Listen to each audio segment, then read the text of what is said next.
Je m'appelle Megan Rose Parker, j'ai 28 ans, et j'ai passé ma vie à poursuivre des ombres dans ma propre famille. Toujours la seconde pensée à côté de ma sœur, leur étoile brillante. Chaque effort que je faisais pour m'intégrer me donnait l'impression de crier dans le vide. Mais je continuais d'essayer, espérant ce seul moment d'acceptation. La veille de son mariage à Wood Haven, au Kansas, j'ai accidentellement égaré une boîte de décoration dans laquelle j'avais mis tout mon cœur, préparant pendant des semaines de nuits blanches juste pour que sa journée soit parfaite. C'était une petite erreur, mais mes parents, qui l'avaient toujours favorisé et me toléraient à peine, ont explosé. Dans notre salon, leur visage était déformé par la rage. Ils m'ont acculé. « Tu as encore tout gâché, Megan », a grondé ma mère, sa voix dégoulinant d'années de ressentiment accumulé. Mon père a hoché la tête, ses yeux froids, ajoutant « Le plus beau cadeau pour le mariage de ta sœur serait que tu disparaisses de notre famille de façon permanente. » Ces mots m'ont heurté comme un train de marchandises, mon cœur s'emballant, ma poitrine se serrant d'un mélange de fureur et de trahison que j'avais réprimé depuis trop longtemps. Comment les gens qui m'avaient élevé pouvaient-ils souhaiter ma disparition juste pour éviter d'embarrasser leur favorite? Je n'ai ni supplié ni lutté. J'ai attrapé mes clés, suis sorti et j'ai claqué la porte derrière moi comme une ponctuation finale. Le lendemain, je ne pouvais pas y faire face. À la place, j'ai regardé le mariage à travers la diffusion en direct tremblante d'un ami, ma sœur rayonnante dans sa robe, mes parents portant un toast joyeusement comme si le fait de m'effacer avait enlevé un poids. Mais à ce moment-là, quelque chose s'est allumé en moi. Non pas la défaite, mais une détermination féroce. Et si disparaître était mon évasion? Quel secret se dévoilerait sans moi pour maintenir le tout? Alors, je l'ai concrétisé.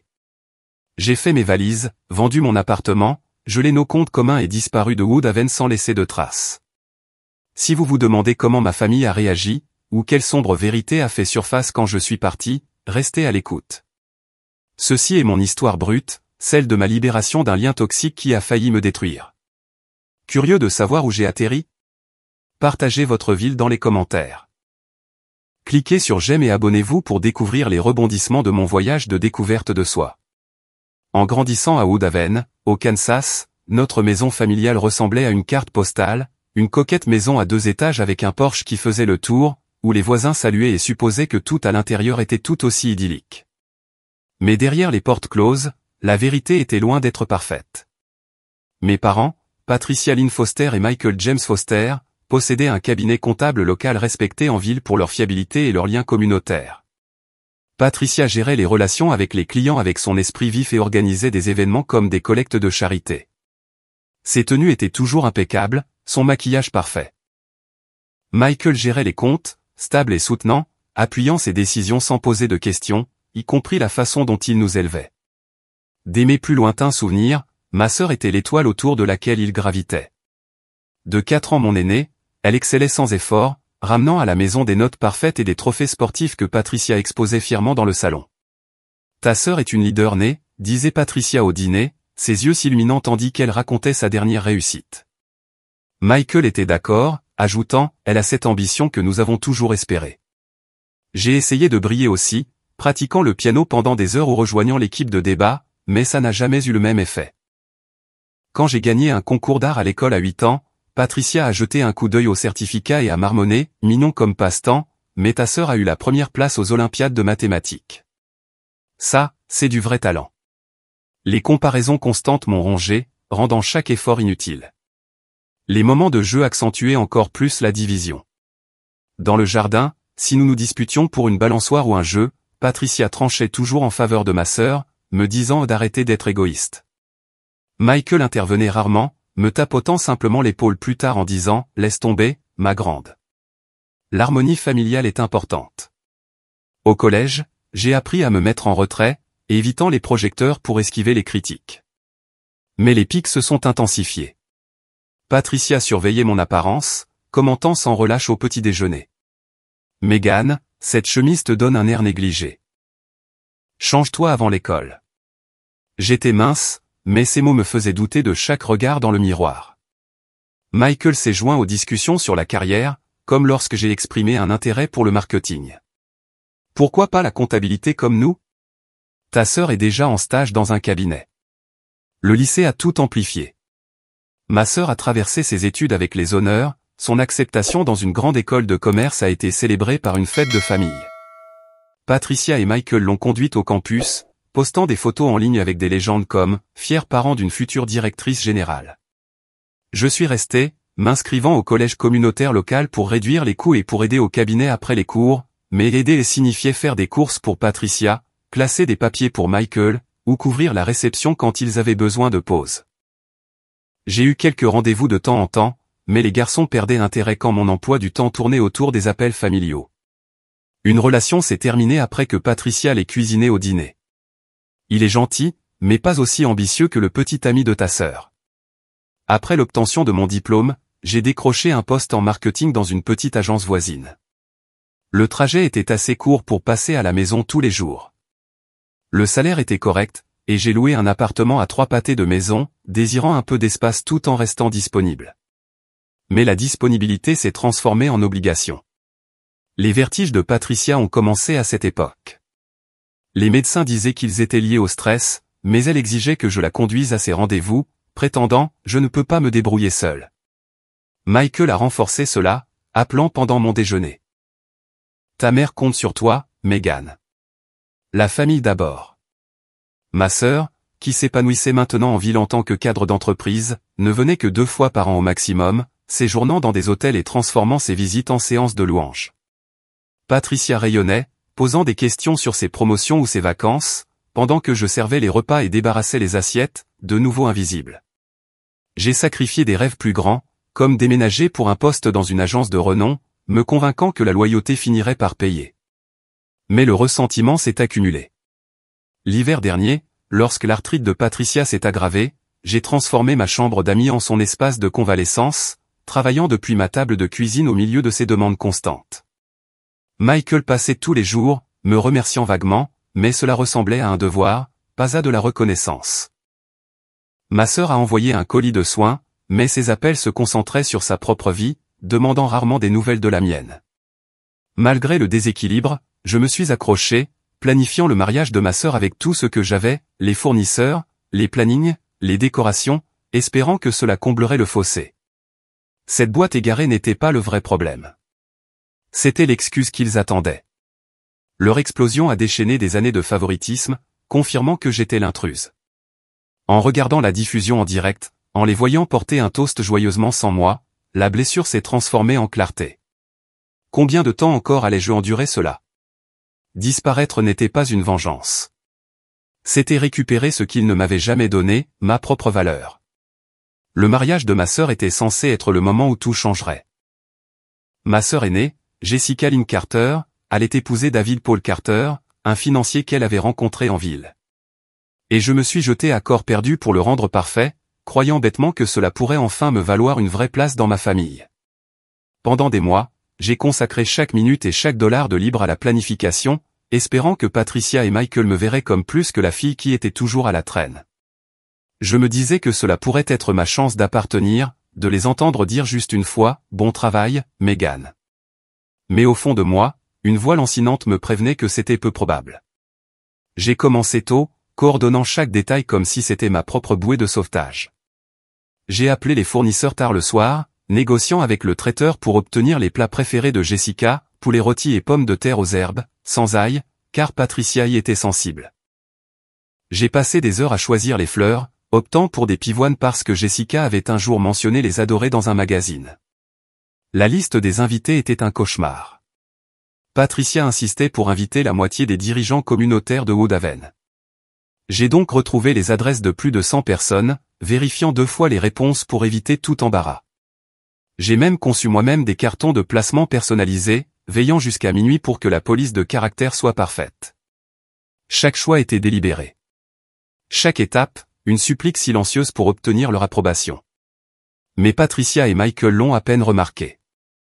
Quand j'ai montré le menu du traiteur à Patricia, elle l'a parcouru pendant 2 secondes avant de dire « Jessica aurait choisi quelque chose de plus élégant ». Michael, feuilletant ses registres comptables, a ajouté « Ne gâche pas tout, Megan. Ta sœur mérite la perfection ». Leurs mots m'ont blessé, mais j'ai ravalé ma peine, me disant que c'était juste leur manière d'être. J'ai continué, réservant le lieu, une charmante grange juste à l'extérieur de la ville, et confirmant le photographe, une amie de Patricia de l'église nommée Suzanne Marie Collins, qui s'extasiait sur à quel point Jessica serait radieuse. Suzanne m'a à peine adressé la parole, concentrant ses bavardages sur la beauté et le charme de ma sœur. Jessica était à peine impliquée, trop occupée par son poste de cadre en ville. Elle m'envoyait des approbations vagues par texto, ça a l'air bien, ou comme tu le sens, me laissant gérer le chaos seul. Quand elle venait, Patricia et Michael se transformaient, la comblant de questions sur ses essayages de robe ou la dernière promotion de David. Je m'asseyais à la table du dîner, passant les plats pendant qu'ils riaient de souvenirs dont je ne faisais pas partie. Une fois, j'ai essayé de partager une idée sur le plan de table, mais Patricia m'a interrompu. Megan, concentre-toi sur le fait de le faire, pas d'en parler. Michael a hoché la tête, ses yeux fixés sur Jessica, qui n'a même pas jeté un regard dans ma direction. Plus le mariage approchait, plus leurs critiques s'aiguisaient. Patricia m'a appelé un matin, sa voix glaciale. Megan, tes courriels aux fleuristes manquaient de professionnalisme. J'ai dû les réécrire. J'avais passé des heures à rédiger ces messages, mais je me suis contenté de m'excuser, l'estomac noué. Michael n'était pas beaucoup mieux. Quand je lui ai montré le planning finalisé, il a soupiré. Ta sœur aurait réglé ça il y a des semaines. J'avais envie de crier que j'avais jonglé avec leurs exigences en plus de mon propre travail. Mais je me suis mordu la langue, m'accrochant à l'espoir que le jour du mariage changerait leur perspective. J'ai dépensé $2000 de mes économies, de l'argent que j'avais mis de côté pour une conférence sur le marketing, pour un collier vintage pour Jessica. Une délicate pièce en argent avec un pendentif en saphir que je savais qu'elle adorerait. J'imaginais son visage s'illuminer, peut-être même me remercier devant tout le monde. Je m'étais aussi acheté une nouvelle robe, une simple robe bleu marine que Patricia ne qualifierait pas de mauvais goût. J'ai répété mon sourire dans le miroir, déterminé à jouer le rôle de la sœur qui soutient, même si je me sentais comme une étrangère. J'ai appelé Jessica une semaine avant, la suppliant presque de confirmer son heure d'arrivée. Cela signifiera tellement pour maman et papa, ai-je dit, sans admettre à quel point cela comptait pour moi aussi. À ma grande surprise, elle a accepté de venir en voiture avec David, promettant d'être là tôt. À l'approche du mariage, mon anxiété a grimpé en flèche. J'ai vérifié chaque détail, la commande du gâteau, la liste de lecture musicale, l'installation de l'éclairage, sachant que Patricia et Michael sauteraient sur la moindre erreur. J'ai envoyé un texto à Suzanne, la photographe, pour confirmer son emploi du temps, et elle a répondu « Ne t'inquiète pas, je ferai briller Jessica ». L'attention était toujours portée sur elle, jamais sur le travail que j'investissais. Patricia appelait tous les jours avec de nouvelles exigences. Megan, assure-toi que les serviettes sont assorties aux nappes, ou ne laisse pas les invités se garer trop près de la grange. Michael ajoutait les siennes. Vérifie le système de sonorisation toi-même. Les vœux de ta sœur doivent être entendus clairement. La nuit précédant la dernière réunion avec les fournisseurs, j'étais épuisé, tournant au café et à l'espoir déclinant. J'ai présenté à Patricia et Michael le classeur complet du mariage, chaque contrat, reçu et planning organisé à la perfection. Patricia l'a feuilleté, les lèvres pincées. C'est bien, mais ce n'est pas à la hauteur des standards de ta sœur, a-t-elle dit en le rendant. Michael n'a même pas regardé, marmonnant simplement, espérons que tu ne gâcheras pas tout. Le rejet m'a frappé plus durement que d'habitude. Un rappel que peu importe ce que je donnais, ce ne serait pas suffisant. Je suis allé me coucher cette nuit-là en ressassant leurs paroles, la poitrine lourde d'un mélange de colère et de désespoir. Pourquoi est-ce que j'essayais encore de faire mes preuves auprès de gens qui m'avaient déjà écarté? Le mariage était censé être mon moment pour briller aux côtés de Jessica, pour montrer que je pouvais faire partie de leur image parfaite. Mais chaque courriel ignoré, chaque commentaire acerbe, construisait un mur entre moi et ce fantasme. Je ne le savais pas encore, mais cette boîte égarée le lendemain serait la goutte d'eau qui ferait déborder le vase, l'excuse qu'ils utiliseraient pour me chasser pour de bon. Il ne s'agissait pas des décorations. Il s'agissait d'années à me voir comme le problème, celle qui ne correspondait pas à leur vision de la famille. La veille du mariage de Jessica était un chaos, mais je pensais avoir tout sous contrôle. J'étais debout depuis l'aube pour finaliser les détails, vérifiant la livraison du traiteur et la playlist du DJ. Mon appartement était un désordre de listes de contrôle et de contrats de fournisseurs, mais j'étais déterminé à ce que ce soit parfait pour elle, pour eux. Patricia et Michael avaient rôdé toute la semaine, leurs attentes m'écrasant plus que d'habitude. Je suis allé chez eux cet après-midi-là pour déposer le dernier lot de décoration, l'estomac noué d'espoir qu'il verrait enfin mes efforts. Au lieu de cela, je suis entré dans une tempête qui a tout changé. Je portais une boîte de centre de table, de délicates sphères de verre que j'avais passé des semaines à trouver, quand j'ai réalisé qu'il en manquait une. Je l'avais laissée chez moi, une erreur involontaire après des nuits blanches. Avant que je puisse m'expliquer, Patricia l'a remarqué, ses yeux se plissant. « Megan, où est le reste des décorations ?» a-t-elle lancé, sa voix tranchant à travers le salon. Michael, assis sur le canapé avec un café, a levé les yeux, son visage se durcissant déjà. J'ai commencé à m'excuser.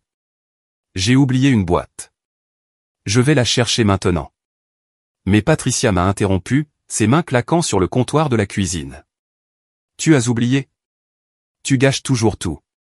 C'est le mariage de Jessica, pas un projet d'école que tu peux bâcler. Ces mots ont frappé comme une gifle, faisant écho à des années de critiques que j'avais essayé d'ignorer. Michael s'est levé, sa voix basse mais venimeuse. Nous avons été patients, Megan, mais c'est trop. Tu nous mets encore dans l'embarras. J'ai essayé de me défendre, expliquant que j'avais tout géré seul, mais Patricia n'a rien voulu savoir. Tu es négligente. Tu l'as toujours été, a-t-elle sifflé. Ta sœur aurait eu tout ça de fait parfaitement il y a des mois. Jessica était là, debout près des escaliers avec David, son fiancé, tous deux vêtus de façon décontractée alors qu'ils se préparaient pour le dîner de répétition. Je l'ai regardée, implorant un mot de soutien, mais elle a juste fixé le sol, silencieuse comme toujours. David s'est agité, mal à l'aise, ne disant rien, ses yeux fixés sur son téléphone. L'atmosphère s'est alourdie tandis que la voix de Patricia s'élevait. Tu sais quoi, Megan? Nous avons supporté tes erreurs assez longtemps. Le plus beau cadeau que tu pourrais offrir pour le mariage de ta sœur serait que tu disparaisses de notre famille de façon permanente. Michael a hoché la tête, la mâchoire serrée. Il est temps, Megan. Tu n'as pas ta place ici. Les mots m'ont déchiré, chacun confirmant ce que j'avais toujours craint, je n'avais jamais été désiré. Suzanne, l'amie de Patricia de l'église, était là pour arranger les fleurs pour la répétition. Elle s'est figée, ses yeux allant de l'un à l'autre, mais n'a offert aucune défense, juste un regard apitoyé qui piquait plus que leur colère. Ma poitrine brûlait d'un mélange de blessure et de rage, mes mains tremblaient alors que je serrais la boîte. Je voulais crier, leur renvoyer toutes les insultes qu'ils m'avaient lancées au visage. Mais quelque chose de plus profond a pris le dessus, une clarté froide et nette. Ils pensaient chaque mot. Il ne s'agissait pas d'une boîte manquante. Il s'agissait d'années à me voir comme le problème, celle qui ne correspondait pas très bien, ai-je dit, ma voix stable malgré la tempête à l'intérieur. Vous aurez votre cadeau. J'ai posé la boîte, me suis retourné et suis sorti, claquant la porte derrière moi avec une finalité qui a résonné jusqu'à dans mes os. Je n'ai pas dormi cette nuit-là. Au lieu de ça, je suis resté assise à ma table de cuisine, fixant mon ordinateur portable, le poids de leurs mots s'installant en moi. Pourquoi avais-je passé des années à essayer de plaire à des gens qui souhaitaient ma disparition? Le lendemain, je ne pouvais pas affronter le mariage. Un ami du travail l'a diffusé en direct, et j'ai regardé sur mon téléphone, Jessica rayonnante dans sa robe, Patricia et Michael portant un toast avec des sourires comme si mon absence était la pièce manquante de leur journée parfaite. Cette vision a alimenté ma résolution. S'ils voulaient que je parte, je le ferais pour de vrai. J'ai commencé à planifier cette nuit-là, mon esprit courant mais clair. J'ai appelé mon patron, prenant un jour de congé personnel, ce que je ne faisais jamais. Puis j'ai contacté un agent immobilier, quelqu'un connu pour les ventes rapides contre de l'argent liquide. Mon appartement, mon sanctuaire des 3 dernières années, valait plus que ce qu'ils offraient, mais la vitesse importait plus que le profit. J'ai contacté une avocate que j'avais rencontrée lors d'un événement de réseautage, Karen Mitchell, pour comprendre mes options. Assise dans son bureau le lendemain matin, j'ai tout déballé, les années à être mises sur la touche, le rejet public, la boîte manquante qui est devenue leur excuse. Ma voix est restée calme, mais à l'intérieur, j'étais en train de me décomposer. Je veux disparaître, lui ai-je dit. Pas seulement partir, mais tout recommencer. Que dois-je savoir? Karen s'est penchée en arrière, son expression sérieuse. Megan, c'est une grande étape. Êtes-vous sûr de ne pas vouloir prendre un peu de temps? J'ai secoué la tête. Je leur ai donné toute ma vie. J'en ai assez d'attendre qu'ils changent. Elle a hoché la tête, exposant l'aspect juridique. Vous êtes une adulte. Vous pouvez déménager sans le dire à personne. Mais ces comptes communs avec vos parents sont délicats. Ils sont joints, donc vous pourriez avoir des problèmes si vous retirez tout. J'ai expliqué que les comptes avaient été créés pour les dépenses familiales, principalement mes contributions pour les factures médicales de Patricia et les frais du ménage. Karen a suggéré de les geler et de créer une fiducie pour protéger les fonds pour leur usage prévu. Le lendemain, je suis passé à l'action. J'ai rencontré un autre avocat, Stephen Reynolds, spécialisé dans les questions financières. Il a examiné les comptes, hochant la tête pendant que je détaillais comment j'avais été la principale contributrice. Les geler est judicieux, a-t-il dit. Cela empêche toute utilisation abusive tout en gardant les fonds disponibles pour leurs besoins. J'ai ouvert de nouveaux comptes bancaires à mon nom, utilisant une boîte postale dans une ville voisine pour préserver ma vie privée. J'ai de nouveau appelé mon patron, cette fois pour démissionner, invoquant des raisons personnelles. 9 ans à l'agence se sont terminés par une conversation de 10 minutes et une promesse d'envoyer ma lettre officielle par courriel. Le plus difficile a été de décider quoi emporter.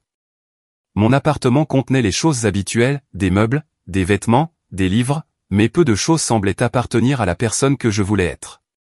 J'ai tout trié en piles, à vendre, à donner, à emporter. La pile à emporter était petite, mon ordinateur portable, quelques tenues, un journal que je tenais depuis l'université, et un collier que ma professeure d'art du lycée m'avait donné. Tout le reste pouvait partir. Jessica a envoyé un texto une fois pour demander si j'allais bien, mais je n'ai pas répondu. Patricia et Michael n'ont pas cherché à me contacter, leur silence plus assourdissant que n'importe quelles excuses. Pendant que je faisais mes cartons, la diffusion en direct rejouait dans mon esprit, le sourire de Patricia, le toast de Michael, le silence de Jessica. Ce n'était pas seulement du rejet, c'était de l'effacement. Mais à chaque boîte que je scellais, je me sentais plus légère, comme si je me débarrassais de leurs attentes. J'en avais fini d'être la fille qu'ils ne voulaient pas. À la fin de cette semaine, j'avais vendu mon appartement, gelé les comptes et planifié ma sortie. Woodhaven, au Kansas, allait devenir un souvenir, et j'étais prête à disparaître dans une vie où je pourrais enfin être suffisante. La porte claquant derrière moi ce jour-là n'était pas seulement une sortie de la maison de mes parents, c'était la fin d'une vie que j'avais dépassée. Je suis retourné en voiture à mon appartement à Woodhaven, au Kansas, mes mains agrippant le volant, leurs mots, disparaître de notre famille, résonnant dans mes oreilles. Je ne fuyais pas. Je me libérais. Au cours des jours suivants, j'ai agi avec une clarté que je n'avais jamais ressentie auparavant, chaque étape rompant les liens qui m'avaient retenu pendant des années. D'abord, j'ai finalisé la vente de mon appartement. L'agent immobilier a offert 20 000 $ de moins que la valeur du marché, mais je m'en fichais. La vitesse était primordiale. J'ai signé les papiers en une semaine, les clés remises dans un tourbillon de paperasse. Ensuite, j'ai rencontré Stephen Reynolds, l'avocat financier, pour m'occuper des comptes communs avec Patricia et Michael. Ces comptes, destinés aux dépenses familiales comme les factures médicales de Patricia, contenaient principalement mes contributions provenant d'années où j'avais puisé dans mes économies. Stephen a examiné les chiffres, son stylo tapotant le bureau. Les geler est la mesure la plus sûre, a-t-il dit. Cela protège les fonds pour leur usage prévu frais médicaux et domestiques sans leur donner carte blanche. À la fin de la journée, les comptes étaient bloqués, une fiducie mise en place avec un administrateur tiers pour approuver uniquement les dépenses légitimes. Karen Mitchell, mon autre avocate, m'a fait un signe de tête approbateur quand je lui ai exposé mon plan. Vous ne partez pas seulement, Megan, vous reprenez votre vie en main, a-t-elle dit, sa voix stable mais gentille. J'ai appelé mon patron le lendemain matin, ma voix calme alors que je démissionnais de l'agence de marketing. Raison personnelle, ai-je dit, mettant fin à 9 ans avec un bref courriel confirmant ma décision. Le plus difficile a été de faire mes cartons. Je me tenais dans mon appartement entouré de meubles et de vêtements qui semblaient être des reliques de la vie de quelqu'un d'autre.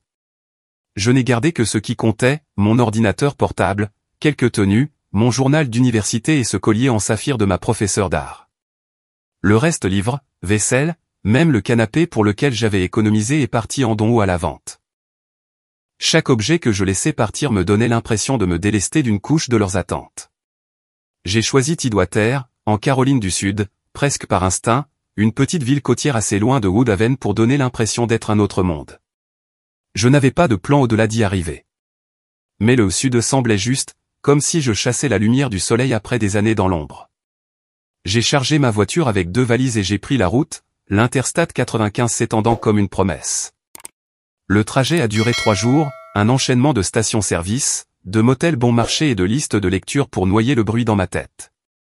J'ai tout payé en espèces, gardant mon ancien téléphone allumé mais en silencieux, rangé dans la boîte à gants pour les urgences. Patricia a envoyé un texto une fois, un sec « Où es-tu » Je n'ai pas répondu. Jessica a envoyé un vague message « Est-ce que ça va ?» Mais le silence de Michael parlait plus fort. Leur manque d'effort a confirmé que j'avais pris la bonne décision. Tidwater était plus calme que je ne l'attendais, une ville endormie avec un air salin et une rue principale bordée de boutiques. J'ai trouvé une annonce de location pour un cottage patiné surplombant le marais, de mois en mois, meublé, disponible immédiatement. Ce n'était pas parfait plancher qui craque, un robinet qui fuit, des fenêtres qui coincent avec l'humidité mais c'était à moi. Un espace où personne n'exigeait rien de moi. J'ai signé le bail sous le nom de Lan Parker, utilisant mon deuxième prénom pour marquer un nouveau départ. Ce n'était pas un déguisement, juste un moyen de me distancier de la Mégane qu'ils avaient rejetée. J'ai créé un site web de marketing en freelance sous le nom d'Hélène Parker, décrochant de petits contrats via des plateformes en ligne, logos, campagnes sur les réseaux sociaux. Rien de grand, mais assez pour couvrir le loyer et les courses. Le travail était libérateur. Chaque projet, un rappel que je pouvais construire quelque chose selon mes propres termes. J'ai commencé à explorer Tidwater, trouvant du réconfort dans son rythme. Un matin, je me suis arrêté dans un café appelé Saltwater Brew, où j'ai rencontré Maria Lynn Thompson, la propriétaire. Maria, la quarantaine avancée, avec des cheveux bouclés et un sourire chaleureux, m'a tendu mon café et a dit « Nouveau visage, hein ?» Tidwater est un bon endroit pour les nouveaux départs. Sa gentillesse désinvolte m'a prise au dépourvu, mais j'ai juste hoché la tête, pas prête à partager. Une semaine après mon installation, le drame de Woodhaven m'a suivi. Mon ancien téléphone a vibré avec une notification d'un groupe Facebook local. Patricia avait publié un message public, affirmant que j'avais ruiné le mariage de Jessica en disparaissant avec les fonds familiaux. Les mensonges piquaient, me traitant de voleuse alors que je n'avais fait que geler les comptes pour les protéger. Michael l'a soutenu dans les commentaires, écrivant « Nous avons fait confiance à Mégane, et elle nous a trahis ». Jessica est restée silencieuse, mais une amie m'a transféré son message privé « Tu n'avais pas à nous abandonner comme ça ». Les accusations ont remué le couteau dans la plaie, mais je n'ai pas répondu. J'avais passé des années à me défendre auprès d'eux, et j'en avais fini. J'ai appelé Steven pour vérifier la fiducie. Il a confirmé que les comptes étaient sécurisés, les fonds étant déboursés pour les médicaments de Patricia et les factures, mais leur tentative de retirer de grosses sommes, comme $5 000 pour des réparations de mariage, avait été refusée sans justificatif. Leur récit s'effondrait, mais ils ont redoublé d'efforts, me dépeignant comme la méchante pour sauver la face. Maria a remarqué ma tension un matin au café, faisant glisser mon café avec un sourcil levé. Problème de famille, a-t-elle demandé, sans trop insister. J'ai esquissé un demi-sourire, disant, quelque chose comme ça. J'avais juste besoin d'un nouveau départ. Elle a hoché la tête, ses yeux compréhensifs. Cette ville est pleine de gens qui ont fait la même chose. Tu trouveras tes marques. Chaque jour à Tidwater effritait le poids que j'avais porté. Je courais le long des sentiers du Marais, mes baskets martelant la colère et la culpabilité. J'ai pris plus de clients en freelance, ma boîte de réception se remplissant de projets qui valorisaient mes compétences, pas mon rôle familial. J'ai ignoré le deuxième texto de Patricia, un vague « Il faut qu'on parle », et j'ai supprimé le message de suivi de Jessica, « Maman est bouleversée. S'il te plaît, appelle. » Michael n'a rien envoyé, son silence étant une confirmation finale de ma place. Établir ses limites n'a pas été facile. La culpabilité s'insinuait, me chuchotant que je les avais abandonnés. Mais je me suis rappelé qu'il m'avait poussé dehors en premier. Un soir, assise sur le porche de mon cottage, le marais s'étendant devant moi, j'ai ressenti quelque chose de nouveau, la paix. Non pas l'absence de douleur, mais la présence de possibilités. Je n'étais plus la fille qui échouait à leur standard. J'étais l'âne, construisant une vie où je décidais de ma propre valeur. Les accusations de Woodhaven piquaient encore, mais elles ne pouvaient pas me faire revenir. J'avais disparu non pas pour les blesser, mais pour me sauver, et je ne faisais que commencer. 3 semaines après le début de ma nouvelle vie à Tidwater, en Caroline du Sud, le passé est revenu à la charge. Mon ancien téléphone, enfoui dans un tiroir, a vibré avec un message vocal de Patricia. « Megan, où es-tu? Ce n'est pas comme ça que la famille se comporte. » Sa voix dégoulinait d'accusations, comme si j'avais commis un crime en partant. Michael a suivi avec un texto, « Ta mère est à l'hôpital. Tu dois rentrer à la maison. » Mon cœur a sursauté, non pas d'inquiétude, mais de l'attraction familière de la culpabilité qu'ils avaient utilisée comme une arme toute ma vie. Je n'ai pas rappelé. Au lieu de cela, j'ai contacté Steven Reynolds, mon avocat, pour vérifier la fiducie. Il a confirmé que les comptes étaient intacts, couvrant les factures et les ordonnances de Patricia, mais qu'elle avait essayé de retirer 10 000 $ pour des frais médicaux d'urgence sans justificatif. La demande a été refusée, et je savais que ce séjour à l'hôpital était une autre manœuvre. Un jour plus tard, un courriel est apparu du docteur Linda Marie Evans, la médecin de Patricia à Woodhaven. « Megan, je ne peux pas partager de détails pour des raisons de confidentialité, mais l'état de votre mère est stable, sa vie n'est pas en danger. C'est plus émotionnel que physique, a-t-elle écrit, son ton prudent mais clair. Un épisode de panique, pas une crise cardiaque. Patricia allait bien, elle inventait juste une crise pour me faire revenir. Je me suis assise sur le porche de mon cottage, fixant mon téléphone, le poids de leur manipulation s'installant. Ils ne s'inquiétaient pas pour moi. Ils voulaient le contrôle, et je n'allais pas le leur rendre. Le courriel de Jessica est arrivé ensuite. L'objet, un hésitant « Je suis désolé ». Elle a écrit « Megan, je n'avais pas réalisé à quel point les choses étaient difficiles pour toi. Maman et papa ont dépassé les bornes, mais ils ont du mal maintenant. S'il te plaît, appelle. On peut arranger ça. » Ces mots semblaient sincères, mais ils manquaient de poids. Elle était restée silencieuse pendant qu'il m'effaçait, n'intervenant jamais pendant des années de favoritisme. Je l'ai lu 2 fois, cherchant quelque chose à quoi me raccrocher, mais je n'ai rien trouvé d'assez réel pour me faire changer d'avis. Je n'ai pas répondu. La sœur que j'avais espérée n'existait pas, et rechercher son approbation n'était qu'un autre piège. Les réseaux sociaux se sont enflammés avec d'autres accusations. Une publication sur une page communautaire de Woodhaven partagée par Patricia affirmait que j'avais abandonné ma famille dans le besoin et pris leurs économies. Michael a commenté, « Nous lui avons tout donné, et c'est comme ça qu'elle nous le rend. » Les mensonges étaient audacieux, me dépeignant comme une voleuse sans cœur alors que le registre de la fiducie montrait que chaque centime était comptabilisé. Un site d'information local a publié un court article citant Patricia, « Ma fille nous a laissés sans ressources après avoir gâché le mariage de sa sœur. » L'ironie était cuisante. Ils avaient souhaité ma disparition, et maintenant ils jouaient les victimes. J'ai transféré la publication à Steven, qui a rédigé une déclaration clarifiant le but de la fiducie et mes contributions. « Laisse-les creuser leur propre tombe, a-t-il dit.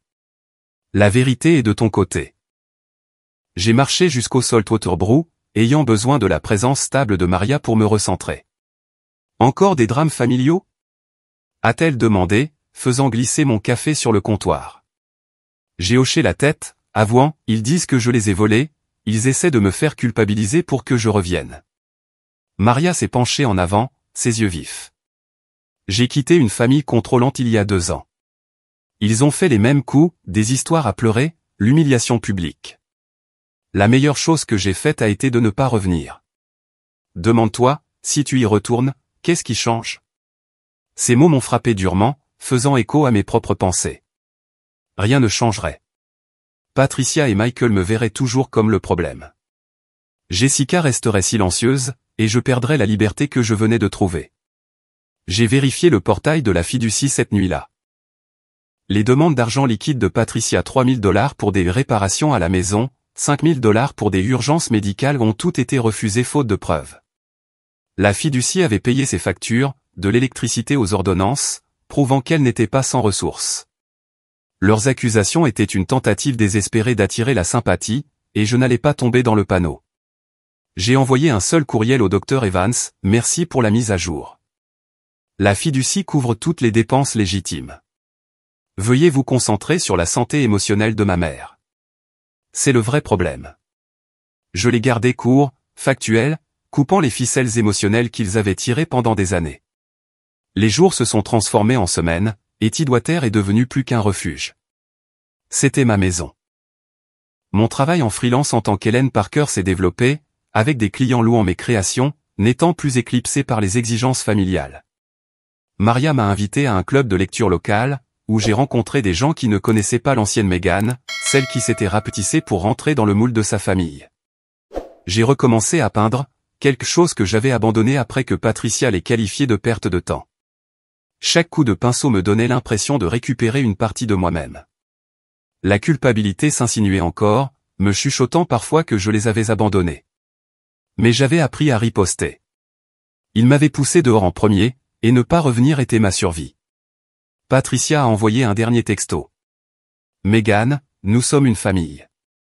Rentre à la maison. Je l'ai supprimé. Le silence de Michael a continué, et le dernier message de Jessica, un faible tu me manques, est resté sans réponse. Je n'étais pas cruel. J'en avais fini de regarder en arrière. J'ai appris quelque chose de vital.